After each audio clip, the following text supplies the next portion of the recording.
First of all, I'd like to welcome everyone here on behalf of the Nebraska Chapter Sierra Club. I'm David Corbin. I'm the chair of the Legislative Committee. I want to thank the Clausens for this beautiful venue. And I want to thank the political committee because they're the ones that have sent out the questionnaires to all of these candidates. And even though we do have people that are watching online too, so when you get introduced, if you can come here so that you're on camera because we're recording it. And thanks to all the candidates who have taken time out of busy schedules to be here. I want to point out that the Sierra Club has over 2,000 members in the state, but because we also partner with other organizations that can't make political endorsements, that they often look to us for what our recommendations are. In addition, even if you're in a district where there's very few Sierra Club members, remember that part of the reason that we raise money for this is because we send out texts, we send out emails when it comes to election time, and we recruit volunteers too. So we really appreciate your being here. We don't have a lot of money to give, but we have a lot of other aspects that I just mentioned that would be helpful, I hope, to your campaign. And of course, the more of you who get elected who are here tonight, the more help you have in getting the agendas that you want to have passed. So we're going to start with Carol Blood. We'll start with the highest office here. And Carol is here. And as you know, it's been a state senator, still is. And where's Al? Oh, her running mate for Lieutenant Governor, Al Davis, is here. So you have the floor, Carol. All right, well, good evening, everybody. My name is, as you heard, Senator Carol Blood, and I am running to be your next Nebraska governor. Now, you may already know that I had always wanted to be a state senator since 4th grade. Do you remember when you took the 4th grade tour in school? That day is when I decided I want to be a Nebraska state senator. But to be really honest, I never wanted to be a governor. Especially after knowing that the state senators only made $12,000 a year. I was like, how much higher could you go, guys? So I watched the primary as everybody in this yard did. And what I found was that everybody was running on the same thing, an us versus them narrative, right? And I call it smoke and mirrors. They're not telling you what you should vote for. They're telling you what you should vote against, right? Look up here. I'm going to scare you as much as possible. I'm going to give you misinformation. And if I do that, I never have to solve the real problems that affect everyday Nebraskans, right? And so after number 8, number 9 came and threw their hats in the ring, I was like, okay, I'm going to be the adult in the room. I'm going to step up to the plate and I'm going to run. Nobody talked me into it. I'm not a sacrificial lamb. I have nobody to blame but myself. And so I started looking around what was important to Nebraskans, and I decided that I was going to run on 4 key issues. Now, I don't know if anybody here is Republican, but do you remember 20, 25 years ago when Republicans ran? They always ran on 4 pillars, always. Whether you were the dog catcher, while you're running for governor, you know, Senator McAllister, right? Smaller government, lower taxes, military, and family values. Around September 11th, everybody changed their tune. Basically, it became us versus them. We hate you, and yeah, we hate you too. And people stopped running on real issues. But the Nebraska that I grew up in, and I grew up on a farm in rural Nebraska, it wasn't that way. You come into town, I know, I'm excited too. You come into town, have coffee at the local coffee shop, get that cinnamon roll the size of your head, and you listen to your parents talk. And your parents didn't say, oh, those darn Republicans, those darn Democrats, or language that was more flowery that I can't say out loud. They would say, you know, what is Jim Exon doing for the farmers right now? How can we benefit from that? And for those of you that grew up in Nebraska, you remember those times where it didn't matter really what party you were as much as what you stood for. Because we knew when we worked together, we were better and we could get things done. And that's why I'm running for office. I want to get us back to a place of reason. And so I am running on 4 pillars. Remember I talked about the 4 pillars? My pillars are a little different though. First of all, I believe that everybody has the right to feel safe and be well. One of the things that I think is very important to perhaps this group is the alt-in plant in Mead, Nebraska. Now that's how Al and I got acquainted, to be really frank. We worked on that issue together, Dave and I, and a group of really smart people. But Nebraskans became collateral damage because of that incident. Nebraska didn't do its job. We can stand here and list over and over again, from St. Francis and having bad contracts all the way back to Access Nebraska, right? How long are we going to accept the fact that we're not collateral damage? Why does the government get to do that to us? I say it's not right, it's not fair, and it's certainly not compassionate. And then of course, we have to look at how we have the healthcare worker shortage.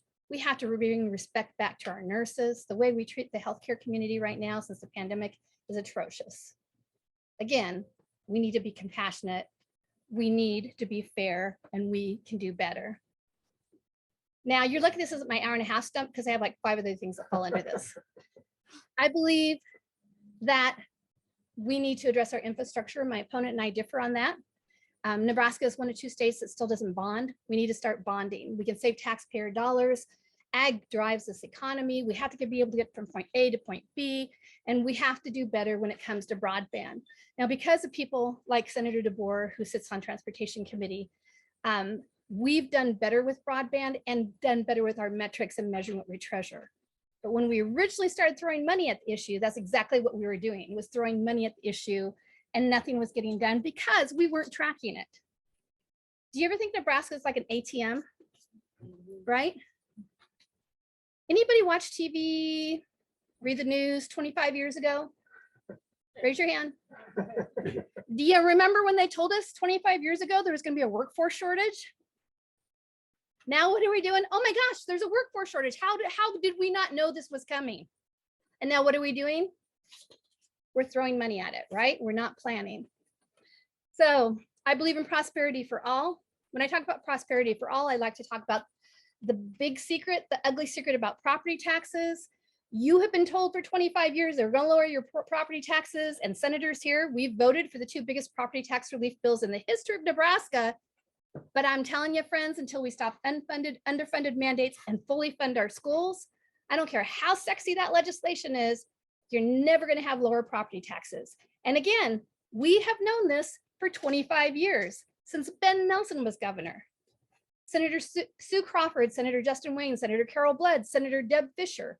We've all had bills to correct this. But I really believe now, if they really fix the underlying issue, what will they run on every 2 years? Makes you wonder. And when you come to a meet and greet or a town hall, I'll explain that further, by the way. I have documentation to prove that. So prosperity for all.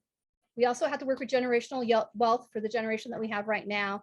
I don't think that people understand that there are ways for you to build wealth like they did for my parents, like they did for my generation. We've lost a generation that is kind of struggling. And those are things that we can do without tax dollars, because you can do better when you're a young person in Nebraska than you are doing right now. So infrastructure, everybody has the right to be well, feel safe.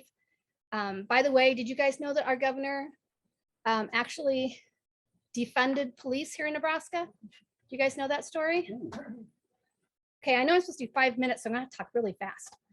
So what you may not know is that the Law Enforcement Training Center in Grand Island, Nebraska is how we train all of law enforcement in Nebraska, except for the Lincoln Police, the Omaha Police, the State Patrol. Everybody else, Douglas County Sheriff's Department, Sarpy County Sheriff's Department, all of your municipalities, townships have to go to Grand Island.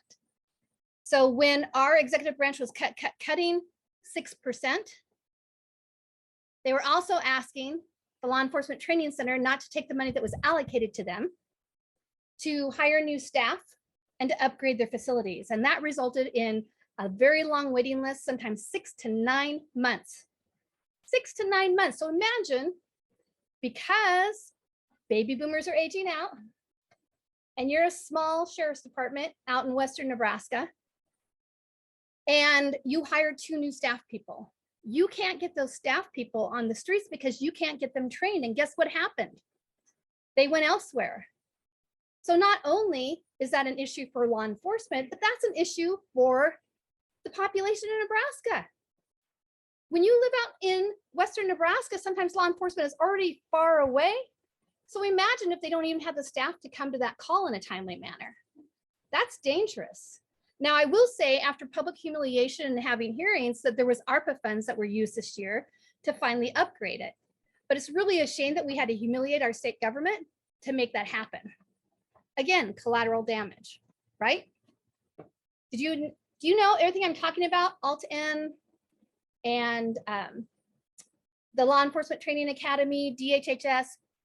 What branch of government, and if you already heard me talk, don't cheat. What branch of government does that fall under? I'm pretending like I already know the answer. Take a guess. Say it out loud. Executive branch. And who's the executive branch? The governor. But what happens when the St. Francis contract comes to light? What happens when Access Nebraska, years ago when Heineman was governor, came to light? Prison overcrowding. Where does the finger point? Never at the governor. But like Truman, it needs to be now that that's where the buck stops. My 4th pillar is education. We need to fully fund our schools. And I believe in a PK to 14 education. We're talking about a workforce shortage. We're talking about a shortage in the trades, in healthcare, and a long list of other areas of employment. If we take this big investment that we've done in community college here in Nebraska, which we've invested tens of millions of dollars, we have the infrastructure, we have the staff to give every senior and every high school senior the ability, should they choose, to go on to community college for a 6-month certification, for a 2-year degree, and then walk into a good paying job with benefits, with retirement, and no college debt. Does that sound like a plan? And guess how we're going to do this? Because I got to wrap this up. We're going to do this with a strategic plan. Anybody in a business that has a strategic plan, healthcare, schools, social workers? I see a lot of heads shaking. You gotta learn to raise your hands like this. Just like me. Anybody want to raise their hand? There we go. All right. I need more participation. We're going to travel the state, all over the state, and not just during the day when people are working. Because last I looked, there's a lot of Nebraskans that work during the day. We're going to travel the state. We're going to talk to its citizens, to its residents. We're going to talk to elected officials. We're going to talk to the boots on the ground when it comes to state government, not their supervisors, because what I'm seeing in a lot of departments is they clearly think it's just their job to cover the butt of the governor. Excuse my language. As opposed to listening to their staff, because they're the ones that are doing the day-to-day work. We're going to get a strategic plan. We're going to find out what people's priorities are. We're going to take it back to Lincoln, and you're not going to get everything you want. But maybe you need a bridge. Maybe you need a new road. Maybe you need more law enforcement. Whatever it is that you need in your community, you're going to let me know what the priorities are. We're going to go back to Nebraska. We're going to pick our priorities. And guess what we're going to do with the budget? We're going to make sure that our budget mirrors our plan. You know that the only thing that we have even that's close to a strategic plan for the entire state is Blueprint Nebraska. And that's been more about giving out corporate welfare than it has been about the average citizen in Nebraska, the average resident in Nebraska. We can do better. Do you think we should have a plan? Do you think that our plan should mirror our budget so you know really how your taxpayer dollars are being spent? Yeah. Kind of makes sense. And so that's what you're going to get when I become governor. You're going to have something that makes sense. You're going to have something that's about you, that you can invest in, that you can understand. And then you're not going to sit there at tax time and go, well, where is my money going? Because you get to decide where it goes. Pretty exciting.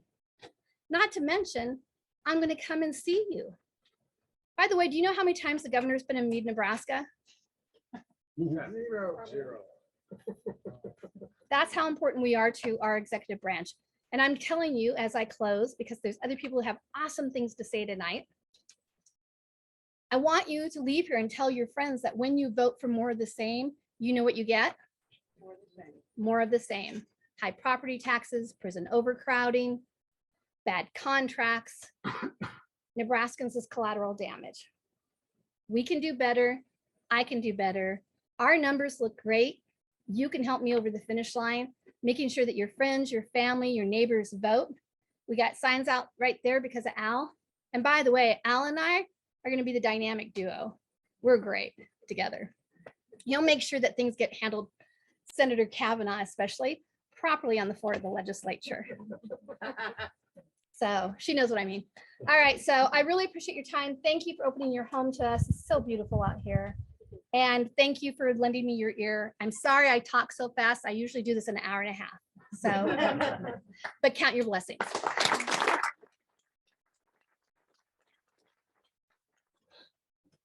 Let's go with our incumbents, and alphabetical order, I think, would be Michaela Kavanaugh. From, let me get this right, District 6. All right. By the way, as far as the alt-end situation, if you go to the Sierra Club, sierraclub.org/Nebraska, that first page, you'll see a link to what's going on at alt-end and the environmental crisis there. Thank you. Thank you. Hi, am I in the right spot? All right. Hi, I'm Michaela Kavanaugh. I currently represent District 6 in West Central Omaha, and I am running for re-election. Thank you. So my colleague, Senator Carol Blood, future governor, mentioned a couple of times St. Francis Ministries. So I guess I'll just give you the highlights to watch the news tomorrow. Oh, it's not over. It's not over. There's more to come, actually, literally tomorrow morning. I am sending a formal request to the Attorney General based on the fact that the FBI is investigating in Kansas and Illinois, and our Attorney General, even though he's an elected official in his own right, only does what the governor tells him to do. So obviously needs a little bit of public pressure, which we're gonna have tomorrow and 2 weeks from now, and then another 2 weeks, and then another and another and another. I'm very obnoxious on the floor, Al. Like, aggressively tenacious is an understatement. I watch you. And I'm a real stickler for the rules. A real stickler for the rules is what Carol was kind of alluding to. So I'd like to have somebody sitting in that chair that likes the rules as much as I do. So for the past 4 years, I have been on the Health and Human Services Committee, the Transportation Telecommunications Committee. I have been on the Special Investigative Committee Oversight. Well, no, sorry, I wasn't. I just created it. Forgot. I created the Special Investigative Oversight Committee into Child Welfare. They didn't put me on it. And I was on the Youth Rehabilitation Treatment Oversight Committee after the girls at the Geneva campus of the abbreviated YRTC campus, when that was discovered that it was uninhabitable. We created a special oversight committee, and we toured the state, and that was about a couple months in on the job, and it was one of the most horrific things I've ever bared witness to in my life, and is very haunting. And I feel that we as a state will owe those youth for the rest of their lives. So many young women who have gone through there have, over the decades, become very productive citizens as a result. And I have had the great pleasure of getting to know several of them. And those that were there at that point in time need all the supports that we could possibly muster to give them. But we can't muster to give them if we're an ATM for our most wealthy residents. And as Senator Carol Blood mentioned, we do give out a lot of money in Nebraska, and in my opinion, we don't give it out to the right things. We give out tax incentives to employers that underpay their employees, so their employees still qualify for social programs such as childcare subsidies and food, access to food. We give out money to corporations so that they stay in Nebraska and then they leave, and they demolish historic buildings and then they leave. We continually do not invest in what you all are here for, which is our future, our environment, our land, our water. We are allowing our agricultural business in this state to decimate our water supply instead of pushing them towards more sustainable practices, which if you talk to some of my colleagues off the mic, they will tell you they can do. They just don't want to. They just don't want to. They would rather that they continue to get government subsidies to continue the practices that they have always done instead of taking care of this planet and doing something that's good for all of us. And it's selfish. And I am sick of the selfish people in the Nebraska legislature. We need new leadership from the top to the bottom. We need new leadership in our city offices. We need new leadership in our county offices. We need new leadership on our boards. And we need people who are going to fight for transparency, who are going to fight for people, who are going to fight for our planet.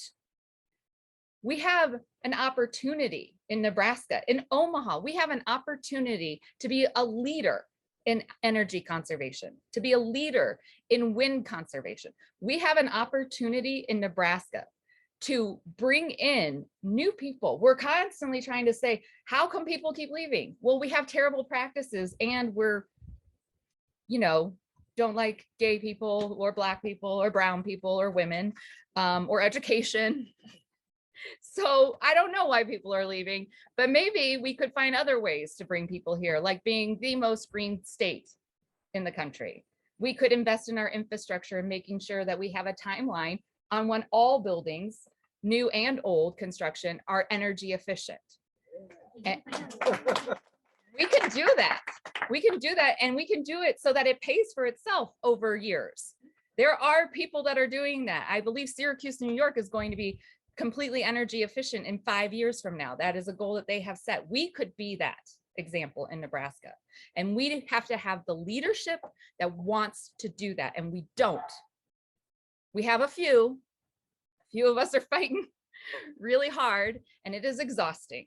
So I need all of you to activate, to treat this like it is the most important election of our lives, because it is, and to volunteer, to write postcards, to make calls, to knock doors if you're able, to make casseroles for candidates.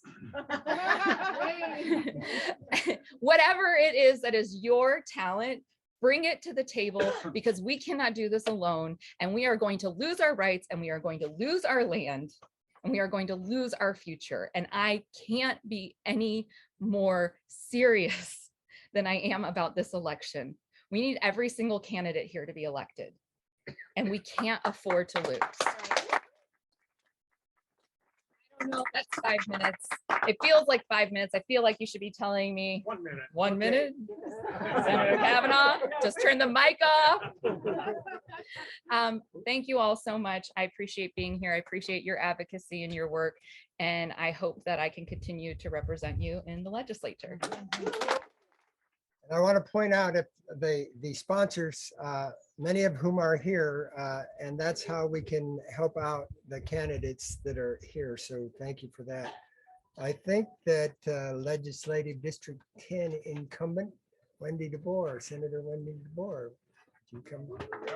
Good evening, everyone, and thank you for inviting me to be here with you tonight. I'm very happy to see all of you. I think all of us together can agree that there are probably about 4 things that we absolutely know gather us together tonight. The first is that climate change is real. Right, yeah. The second is that humans cause it. The third is that there is still time to make a difference. And the fourth is that we cannot make that difference without winning some of these elections this next year. Here, here. Gathered around that strong central purpose, let's think about what we need to do here in Nebraska. We have a legislature that has had the honor of having Senator John McCollister in its presence for 8 years, who has continued to fight for things like wind energy and other renewable resources here in Nebraska. We have had a number of people who have made attempts to get something as simple as a climate change plan in place. And when we do that, when we have that moment where the climate change plan comes up, It's a really interesting moment on the floor because there's so much pushback against it. And there's some misapprehension, misunderstandings about the difference between climate and temperature or anything. I mean, there was one comment made on the floor that was, I remember summers getting hotter and summers getting colder, so there's no climate change. The climate has always changed. You're like, but that isn't what it means. So we have to be able to talk to people and talk to them about these extreme weather conditions that we see. When people ask me how my campaign is going lately, and Michaela just did this a minute ago, they say, how's your campaign? And I say, hot. Because it has been very hot this summer. We all know that that's not just a fluke, that what's happening to our planet is going to continue to happen, and we need to take action now. Now, we can't do this alone from Nebraska. When I knock on doors, people say, can you do anything about inflation? Well, I mean, maybe something, but not what you want. You're not going to see this huge change from little old Nebraska changing the global economy. You're also not going to see Nebraska be able to change the entirety of the climate change problem. It's not going to happen. But if we don't take a start, if we don't do our best little step forward, and it may be little things. I think it was, I can't remember what year. It was maybe 2020, but that's a weird year, so I can't remember for sure. I brought a bill to put a tax on plastic bags in Nebraska. And we were going to use the money that was generated from the tax to help buy reusable bags for those people who couldn't afford to pay the tax, right? And it was a whole plan that I worked out. And I think this is fascinating, with some kids at Northwest High School. They asked me to bring the bill. They put together what the appropriate, amount should be and all of this sort of thing. And they came and they testified in the Revenue Committee. And you may recall that there were a few senators that were fairly hostile at that time on the Revenue Committee. And I was so impressed with them. So we know that our young people know what they're doing. We know that they are committed to trying to work on these problems. We know that they see the extreme weather conditions and they react to them by trying to make a change. It's kind of us as the adults, the older folks who are, kind of holding them back. So one thing we need to do is sort of listen to these kids when they come. In that same year, when I brought the bill to try to put a little, just like 2 cents or something on plastic bags. Instead, what we passed, that one didn't get out of committee. Instead, what we passed was a prohibition for any municipality to make any law about that. Yeah. We took away the local control of Omaha, Lincoln, North Platte, whoever wanted to make a law that regulated that. And we took away that power. We put it back in the hands of the state instead of leaving it with the people in their individual cities to know what's best for them. So we've got a big, long uphill battle in the Nebraska legislature. One thing I can tell you is this. It's very urgent that we have a filibuster sort of 17 together. It's urgent because these tiny steps that we have made forward in these last few years, these wonderful bills that McAllister and others have brought, where we make just a little change, those could all go away if we don't have 17 to defend them. So we've got to make sure that we have 17 people who are interested in making sure that our climate is available and clean and safe and all the things. And then we've got to think about problems like mead. We've got to think about the nitrates up around Norfolk. We got to think about all of these other issues that we have in Nebraska. And that's going to take some patience, which I don't know how we're going to have that in the face of this crisis. It's going to take some working together. And it's going to take listening to folks to see what the real issue is. Because sometimes if you can just say extreme weather conditions instead of climate change, then people are open to listening to you and maybe we can get together. So some of that is what we have to do as well. So I am running because, well, I was elected in 18, started serving in 19, and I've seen what a difference it can make. And people ask me, do you like your job? And I say yes, because it's good work. There are days when it's stressful. There are days we don't sleep. There are days when all kinds of things happen, including there are days when it's like 40 degrees in the chamber. But it's always worth it. It's always good work. It's always something that is worth doing. So I would love to be reelected. I would love to have your help in getting there. And we are available online at DeBoerforLegislature.com. Otherwise, you can email me at VoteDeBoer and we'll get you hooked up with ways to volunteer. Thank you. By the way, on September 13th, Councilman Festerson is bringing up to the Omaha City Council to finally, after many months of saying they're going to have a climate action plan, of actually putting some money in the budget to hire the consultant for that. So if you want to testify, you can do it online, you can do it in person. Then that's, and I was at Northwest High with Senator DeBoer when they were working on that plastic bag thing, and it's always a pleasure to see the young people get involved. We're going to have to go at a faster pace, I think, because I know some of the candidates have to leave too. So I know that Senator McAllister is not running again, but he is a current senator. So I'm going to put you up right now. And he is running for MUD Board Subdivision 6. Okay, thank you, David.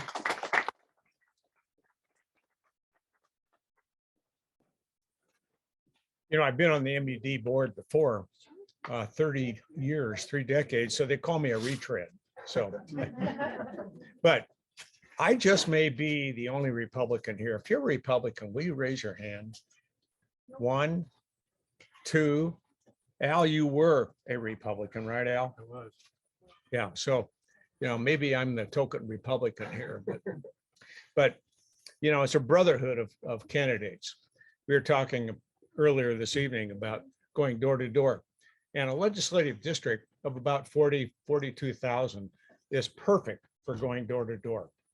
You know, you end up calling on 3,000-4,000 houses, and we talk about falling through porches, being bitten, peed on, chased by turkeys. So, you know, it is very fun to run for the legislature, like no other position in the state. Carol knows running for the legislature, but running statewide is entirely different. We know that's true. Well, we've talked about some of the bills that have come through, and I'd like to recognize Al Davis for one of them. LB 824, the wind bill that we passed, leveled the playing field for renewable energy with those fossil fuel generating plants. And Al took an unpopular position in Western Nebraska and favored that bill and spoke forcefully in favor of that bill.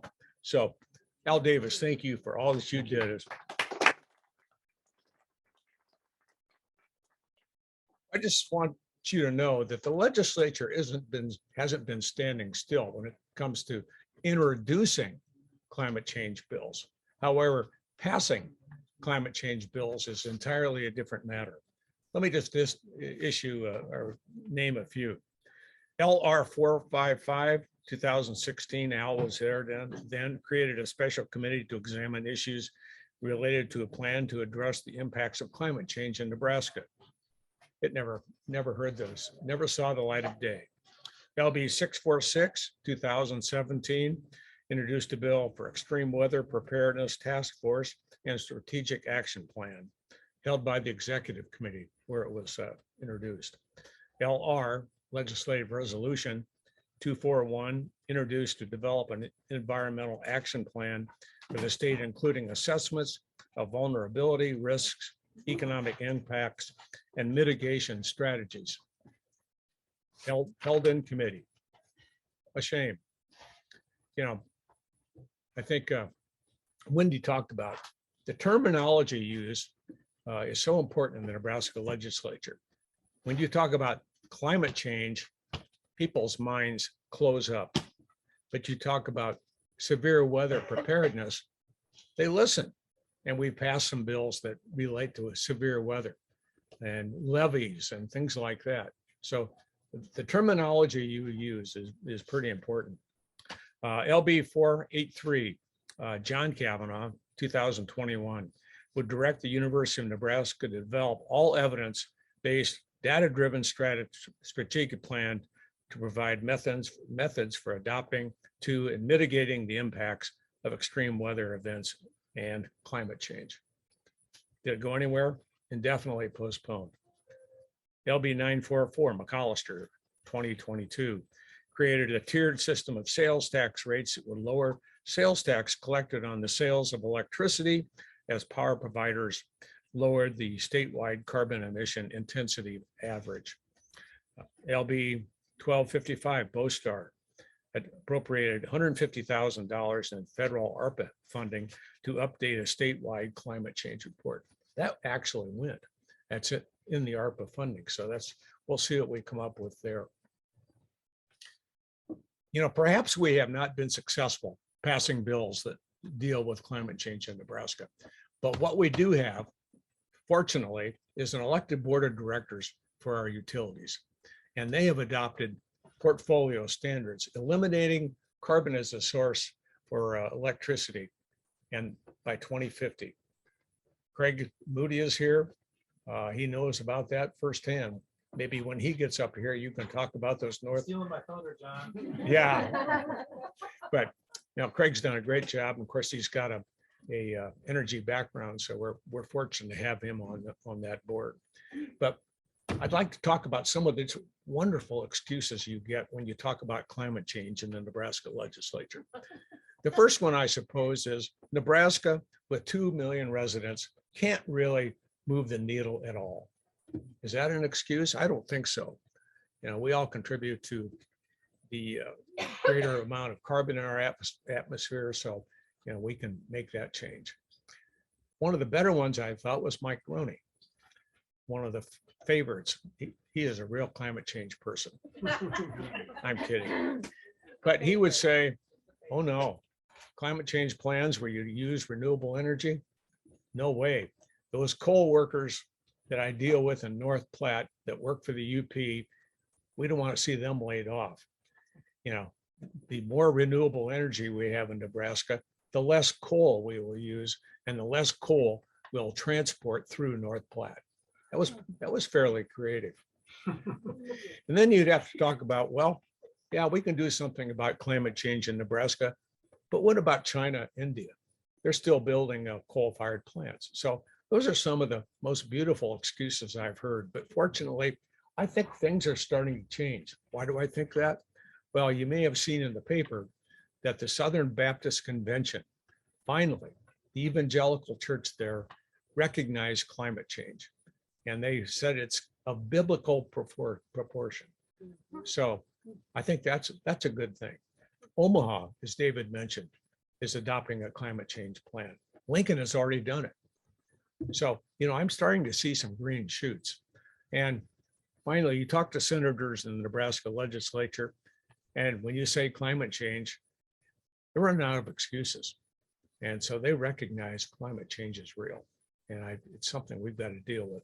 And we can deal with it properly here by electing the right senators. Wendy was exactly right. We have to find 17 senators to hold the line with the filibuster. You know, it takes 33 senators to pass a bill in the legislature, a controversial bill. And if we can keep 17 of us that are, I think, thinking correctly, I'll say it that way, we can hold the line, and the Nebraska legislature won't get it as crazy as some of the state bodies that we've seen in the country. So elect the people that support the Sierra Club. And David, Sierra Club, thank you for all that you've done. Yeah, that 1255, to my knowledge, is the first time the words climate change are actually in a bill that passed. And so even though it's only $150,000, it's a first for recognizing that. And Al had a lot to do with getting that pushed through. I think the only other incumbent is Craig Moody. Is that true? Are there any other incumbents? So Craig Moody is running for subdivision 5. He's an incumbent. Yeah, people keep adjusting this as if it's a microphone. It is not. So Craig for OPPD subdivision 5. David, and thanks for opening up your home. This is amazing. I might just spend the night in the barn, maybe. Midnight. Okay, got it. Senator Board did a really nice job of hitting the highlights of the issue. It's happening. We're responsible, but we can still do something about it. And I like her those are 3 points from the IPCC report. Her fourth is spot on. We need to elect the right people. Elections have consequences. It's undeniably the case. And so I think she nailed it. I'll give you another list. OPPD's mission is about affordable, reliable, and environmentally sensitive energy services. And I think it's fair to say that over the years, affordable and reliable has really kind of been the 1-2 punch, and then environmental sensitivity is kind of coming along. But when I was elected in 2016, part of what my 6-year term has been about to date has been planning, resetting the vision, reprioritizing, planning, and setting this vision, as Senator McAllister referred to, our net zero by 2050. That's a long ways out, so we're working on accelerating that and finding some metrics to do it faster, but we have a significant amount of work ahead of us. The primary 2 sources of greenhouse gas emissions in the industry are, David knows this, one is the transportation sector, and the second is the energy sector, and those comprise the vast majority of the emissions. OPPD has a stake in both. Undeniably, we can reduce those emissions, and we're on our way to do that. But the transportation sector, as it shifts to electric vehicles, implicates OPPD in a very significant way. So we have a lot of work to do to really dramatically, at a systems level, have a very positive impact on greenhouse gas emissions.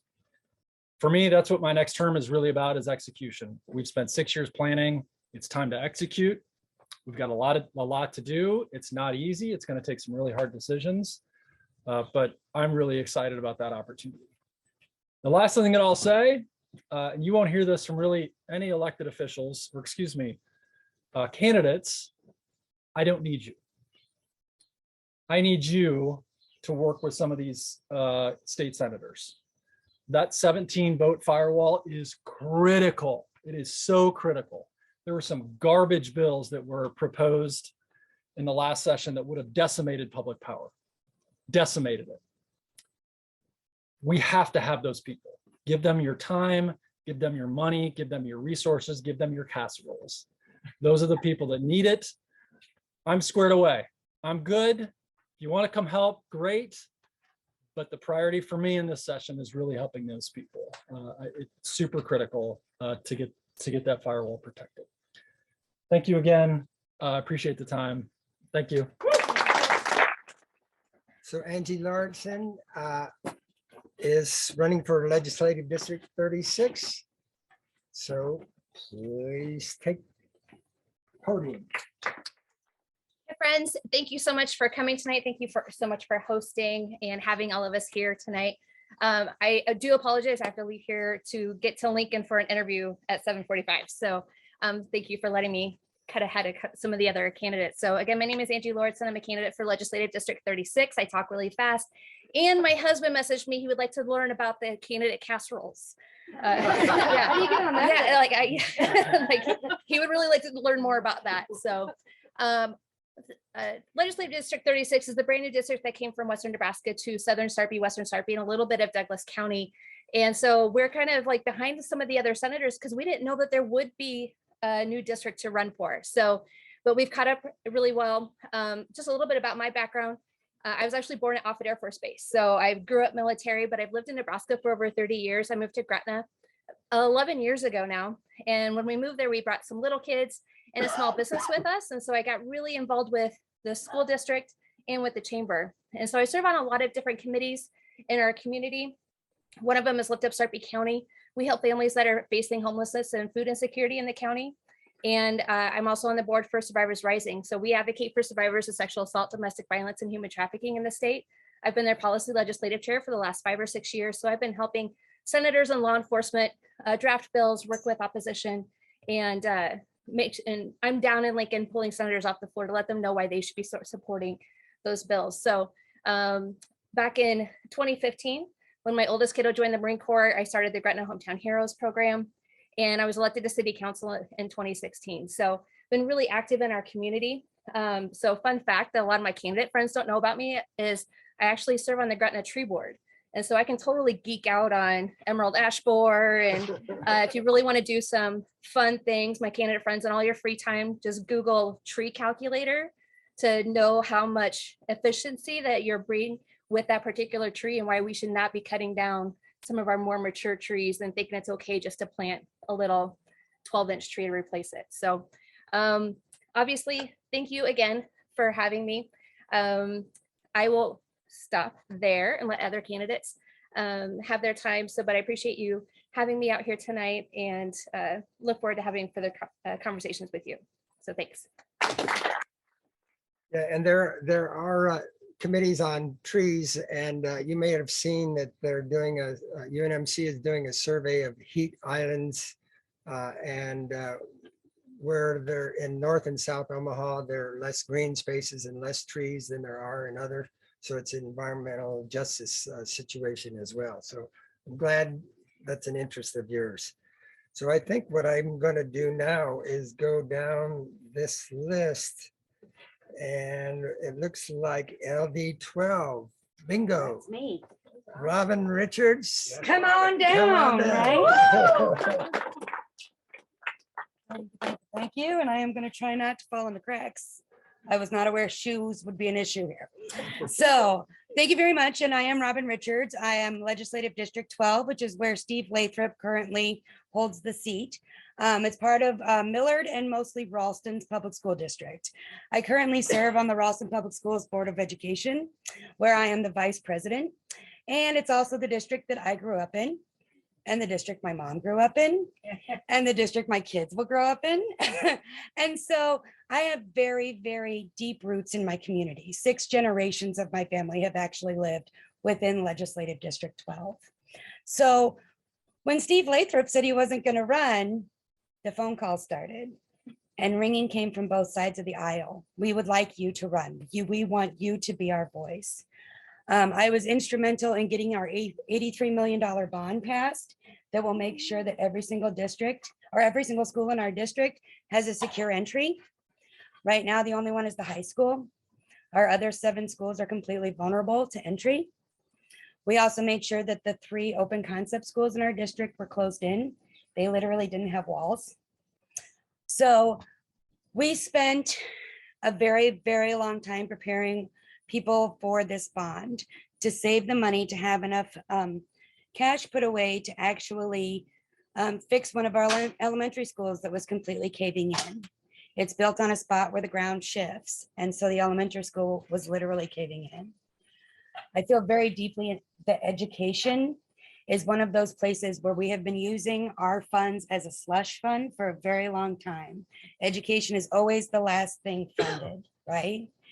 So the places that we are missing is that ability to make capital improvements for our schools, the ability for them to save and give teacher bonuses, all of those items that we talk about schools should have, like career training. One of the things that we do at Ralston that almost no other school has funding for is career training. We have 26 programs that you can go into. One of them includes our really awesome greenhouse we just finished. We're all about agriculture, but we're at one of only 2 schools in the entire city that has access to a greenhouse. And the reason is because not a single dollar of educational funding is earmarked for career training in our state. Not a single dollar. So the $4 million that Ralston puts into that program, we raised through grants and we pay for. not the state. So I have to admit that I'm a little nervous to talk to you folks because environment isn't necessarily where I am the most prolific, right? I'm an education person and I'm an arts person and I'm an accountant at heart. So while I'm not going to get up here and speak probably as eloquent as maybe Mr. Moody did about this particular situation, that doesn't mean that when I get down there, I can't fight for these items. It doesn't mean that I can't see that renewable energy has to be our future. And I know that if we get K through 12 funding, just as Carol spoke about, we could be teaching about renewable energy. We could be teaching kids how to go on ahead and make maintenance on those machines. We could be doing all kinds of items where we could be working environmental programming into K through 12 systems, but the funding isn't there. We don't see the value in researching what can we do for our climate. We don't see the value in funding education fully, and that's an issue. So I'm the daughter and granddaughter of farmers from Butler County. That's what my dad's side of my family did. And we lived on a farm until I was about 7. There's a very beautiful picture on my website if you want to check it out. That is the back of our farm. And my grandfather was really smart. And one time he told me that the duty of the legislature is to protect and to provide our resources to our citizens. That is their fundamental duty. And I believe that, whether it's money, whether it's land, whether it's water, whether it's whatever, their job is to protect it and provide it. So my entire campaign is built on the idea that government can be wasteful, it can be deadly, it can cause destruction, or if we get the right people in the right places at the right time, it can be magic. It can be life-saving. It can be environment protecting. But the secret ingredient is in who we elect. That's what we have to do. And when you vote for these folks, when you vote for me, you're adding the secret ingredient, that what we need to propel us into the future. Government can be what we need, but we have to put the right people in the right places at the right time. Thank you. Point out some of the things about schools. What they have done in Florida is schools have solar on them and they have battery backup. And what happens is if there's an emergency or if there's an outage, if there's a need cooling centers, then people can go to those schools and they have assured that they can stay warm in the winter or cool in the summer. And the kids get to learn about solar, and the school system save money because they're not paying so much for electricity. So there's a lot of good examples out there. So thanks for that comment. So let me see where we are now. Corey Villegas, you're up. All right. Hi, everyone. I'm Corey Villegas. I am running for LD14. That includes Papillion as well as La Vista. So for those who don't know, I'm not from here. I'm sorry. I did not read the newspaper 25 years ago. I was still learning how to walk. And I was actually in Hawaii. So I'm from Hawaii. And I decided to come here for college at Creighton University. And I fell in love with the place. My parents even decided to move up here. They're like, oh, we love the place. It's cheap, compared to Hawaii. So why not? I fell in love with this place though, because it has a few traits that Hawaii has that I really, really loved. For one, the support for small businesses. That was just one major thing here in Nebraska. You guys care about your neighbors. You care about those small businesses, especially during the pandemic. That was amazing. Everyone supporting everyone, sharing Facebook posts. And then you guys also, in Hawaii, we have this thing called Take Care of the Aina, which in Hawaiian stands for the land. So we care about the environment. And that was definitely one thing. When going to Creighton, we actually had recycling bins. I went to Missouri for high school. We did not have that. So it's just like, that's kind of weird. Military brat, by the way. So moved to Missouri. But I was like, that's really awesome. And I've met so many different types of people that cared about the same thing. You guys are so friendly. And I just stayed here. But I started to realize as I went to the workforce that there are a few things that were missing. Just For instance, Nebraska, we could talk about mental health. We care about our kids and like going to school and worry about their stress levels, those with depression. But yet, what is our government really doing? So, for instance, we had the bill about that Carol was actually a part of, having mental health days for kids. And I wrote to every senator for that. And I had the most strangest responses, more of like, so what would happen if they're home alone? But that's the thing. We need to put our money into teaching our teachers and the counselors programs that would actually help them. And then when it comes to the environment, we talk about going green, getting solar panels, but yet the government tends to be very go big red. And I was just very shocked about that. And it even comes to like the military. We support the military so much, but then like everyone has mentioned, people come to Nebraska, then they leave. So we just lose people. And I love this place. I want to continue people to start seeing that. So I'm fighting for mental health care. Especially I was a medical worker here in the pandemic. Rough. I worked with children with severe behavior and autism spectrum. And the things that healthcare workers, the children, the family, Nebraska, we can do so much more to support them, so much more.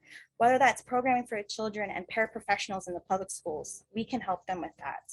We can also help support the military a little bit more. And it's like, try to advertise, let's have them stay here, help us out, and be more inclusive with those groups, even those with other mental disabilities, even our senior citizens. We are not taking care of them. Like we have our senior homes, but a lot of those are private companies. And Nebraska says we're here for our seniors, we're here for all of our Nebraskans, but it seems like we're lacking in the government. And I want to be that real person for you guys, to be the young person. Sorry, not to bash on that. No, but 25 years is a 2-year difference from mine. So I want to encourage, and like you said, the young people are willing to learn, and we are all here. The passion and the group of people here in Nebraska. I'm sorry, I'm just so loving with everyone here. You guys are amazing people. The food was great. Thank you so much. So it's just wonderful. We need to continue doing that greatness here. So I would really appreciate you guys helping out. I do have signs in my car too, if you guys ever need signs. But I'll support those bills. I will support every one of those bills that was going to be a greater tomorrow for everyone. Be inclusive, whether it's race, social class, ethnicity, race and ethnicity, and then age group, it doesn't matter. We have to be able to do for everyone, even as climate change. Yes, that everyone starts fighting, it becomes very, very argumentative. But climate change affects everyone, not whether you're blue or red or independent, it doesn't matter. It affects every single person on this planet. And so I do appreciate you guys having me again. I try to keep it short and sweet like me. So thank you guys. Michael Young, Legislative District 18. If you're in one of those higher number legislative districts, I'm sorry, you just have to wait. That's all right. Yeah, thanks. Well, as being Michael Young, I'm typically the last person to go, so I'm okay not being last. Sorry, John. Well, thank you all for having me tonight. Michael Young, I'm running for LD 18, which is basically in the new district. If Wendy was still here, I'd say thanks for how much she gave up. But it's basically 78th Street all the way up to 192nd, basically the landfill. And I love my district. Why I love my district is it's a mini version of Nebraska. I have power producing OPD. I have OPPD, excuse me. I have 3 school districts, Elkhorn, OPS, and all of Bennington. I have Lake Cunningham, right? I have New Lake Flanagan. I still want to claim, Standing Bear, but we have a lot of power generation happening there. Craig, I'm so thankful for what you're doing, because we talk about climate that's in our community, that's in our neighborhoods. So getting North Omaha offline is really important. Converting that to natural gas is important, and making smaller, more efficient power generation that is obviously going to make sense because the load and what's happening out in our district is really important. Additionally, some of the things I've done in the past. First and foremost, I'm a father, which really means I'm a part-time child shepherd. Football practice tonight, so sorry I came a little late. Real life still matters to us as candidates. I'm a former vice chairman of Metro Community College, and I chaired the Transit Authority for 8 out of 10 years. So caring about converting what is cleaner fossil fuel use. Unfortunately, we've now just brought in electric. All the fun, cool things happen after you're on a board and in a seat. Carol knows this, that she's moving on to be a governor. And the other thing about why I really run. So I had a childhood that was not easy. Basically everywhere, north and south, east of 72nd. I'm a product of Creighton Prep at Bryan, UNL, gone to many different places. But what really matters to me is all the issues that my family faced, my mother faced, I faced as a child of poverty, housing, food insecurity. People were making decisions in public policy that impacted me. All the issues I faced as a child and my family faced were people who were dealing with man-made problems, not things like climate change, right? That's not a man-made problem. All right, I was boom-booms. I was seeing it. But the reality is I wanted to bring my experience and data-driven decisions about working with subject matter experts and understanding what's really important.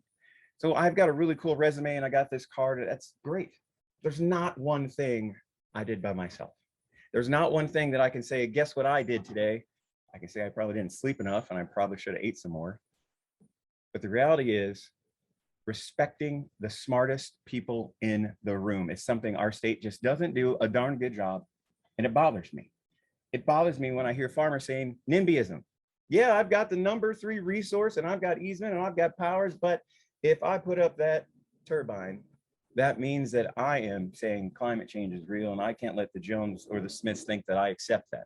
But they all know well what's going on. The things that Carol did down in Cass and Sarpy County, poisoning and being irresponsible and calling that out. Saunders County, it's so far from out here. I'm almost in Washington County. I'm sorry, thank you. But that meat situation was really important. And the reality is it something that we want to thwart businesses from growing and stop jobs from happening? No, but we need to be responsible stewards of our natural resources. So that's something I'm going to be a huge proponent of. And as John talked about, Wendy talked about, that magic 17, I tell you right now, my darn opponent doesn't care one thing about energy, doesn't care one thing about clean climate change and production, not one. And I'm so very happy to even work with Craig. I've known Craig, what, almost 20 years now. I know Eric Williams and his mother. I used to be on the board of City Sprouts. There was a time I didn't even know how to go from a little seed to the table. And now I get to teach people about that and testing for lead and what's healthy and how much more you can save money with that. That's so empowering for folks, right? To be good stewards and users of the land, not just say, I'm going to recycle. Here's what I'm going to do in my backyard. That's important. And so for me, I thank you all for allowing me to be here. But the last thing I'm going to toot the horn on, it's just outside my district. I'm so thankful for OPPD doing this. So I'm going to give you some thunder back that John took out at the county landfill. They have new generators out there for peak power that are actually capturing methane and using it for energy, getting that methane out, one of the worst gases that we can put in our environment. And that's right here in our community. That is important of all of us working together, not only just OPPD, NPPD, LES, and as well as the legislature. So I thank you all for having me. I get to have 2 name tags today because Bennington does not allow you to walk around unless you got a permit soliciting. So that's why I always have this thing on. So, and you can also donate, support all of the fellow candidates here today. Write postcards, come canvas with me. I bring cold water and my little dog Kobe, and it's young4neforne.com. Thank you all. I think you can see why we support the candidates, endorse the ones that are here. And I'm sure we'll hear more excellence. So John Frederickson from Legislative District 20, come on down. I get to close it down, I think. Am I the last one? No. No, I'm not. Oh, sorry. Well, first of all, thank you so much for hosting this event. Thank you to the Clausens for opening your home up to all of us. And thank you everyone here for being here tonight. You know, I was thinking a little bit about what some of the other candidates were speaking about and saying, and I agree. I think we truly are at a pretty pivotal time in our state. I think the outcomes of our elections in November, particularly in the legislature, are going to have very significant impacts on what our state is going to look like in 5 years, what it's going to look like in 10 years, what it's going to look like in 15 years. So thank you to all of you for being here and being involved and engaging in the elections this year, because it certainly is important. My name is John Frederickson. I am a candidate to represent District 20 in the Nebraska legislature. It is currently Senator McCollister's district, so I have big shoes to fill, especially when it comes to the work he's done related to the climate. A little bit about myself. I grew up here in Omaha, and I always say, thank God that I did. I had a family that loved me. I had a community around me that really cared about me. And I had teachers in my life who really invested in me. After I graduated from high school, I moved out of state for my post-secondary education, and I studied social work, both as an undergrad and graduate student, in large part because of the values that were instilled in me growing up in Nebraska. Caring about my community, helping out folks in need, and equality before the law. After I graduated, started working, met my husband, we got married. Shortly thereafter, we became parents and we adopted our son. And we started talking a little bit about what our future was going to look like as a family. And it was a no-brainer for us. We wanted to move back home to Nebraska to raise him in District 20, to give him a life similar to what I had growing up. So like I said earlier, I'm a mental health provider by profession. That's what I do from 9 to 5. And this was a huge driver for me for why I decided to run for office. When you work as a therapist for a long enough time, you start to pick up on different themes. And I know some of the folks earlier were talking about different things that have passed through our legislature, including the St. Francis Ministries contract. And I realized that we currently do not have a subject matter expert in mental health in our legislative body. And I think that's a real big issue. I think it's an issue as it relates to healthcare policy, as it relates to mental health policy, as it relates to educational policy, but frankly, about any policy that's going to impact a person's day-to-day life. I'm also a parent, as you heard earlier, so schools are really important to my family as well. We want to make sure that our schools and our teachers are supported. We want to make sure our kids can graduate with the skills that they need to be successful. And the last thing that I'm super passionate about is Nebraska's future. And I think you can conceptualize this in a lot of different ways. I think part of it, we could talk about brain drain, we could talk about culture, we could talk about economy, but a big part of Nebraska's future is also our environment. I am a strong proponent for a statewide climate action plan that is evidence-based, that's responsible, and that's also reflective of the threat at hand. We are an agricultural state. I think this is important for us economically speaking, but it's also important for all of our future and all of our kids' future. So thank you so much for having me tonight. I really appreciate you being here. And you can learn more about my campaign at johnfornebraska.com. Thank you. We are at Scott. I'm not leaving anybody else out after Scott, right? So Scott is running for Sub-District 7 and MUD. Okay. Thanks for having me. As I said, my name is Scott Murray. I am actually new to elections and campaigning, so this is the first time I've ever run for office. It's been a learning experience, and I've luckily had some friends that have helped me along the way, so it's been very educational. I'm an engineer. I'm a mechanical engineer by trade. Been working with utilities for over a decade, and I actually got my master's degree in architectural engineering from University of Nebraska. I love buildings. I love codes. I love utilities. I get down in the weeds, and I like knowing how things work.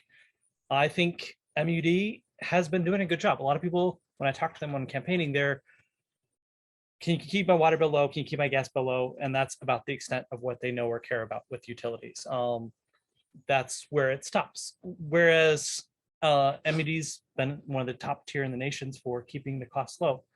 I think they can be a lot more transparent in how they do things, the way they do things, as far as communicating with customers, working with customers on some of the utilities and what they're doing and why they're doing it, how to keep their bills low. OPD has had amazing programs for energy efficiency and improving their systems and making sure that they keep up to date and they're not wasting electricity, wasting energy, that MUD can do as well. Right now, MUD has a couple minor programs, but really can be expanded and provide that service to the people that need it the most, really, that are wasting energy and don't even know about it, and then complain that the bill is high and then don't understand why their bill is high.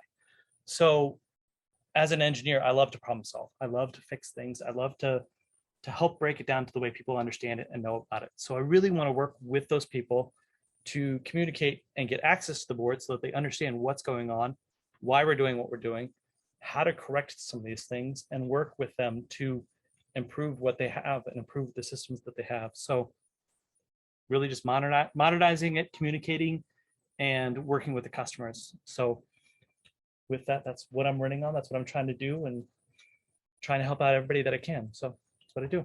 Thank you. Well, you can see we have a great number of candidates that came here. All of you, thank you all for coming. Again, look at the sponsors. Thanks to the Clausens for this beautiful venue. And if any of the candidates stay around and you want to mingle and ask questions of them, feel free to do that if they'll let you. Again, thanks to everybody for coming. It's been a great evening, and you know, this is a great venue, so thanks again. Mingle.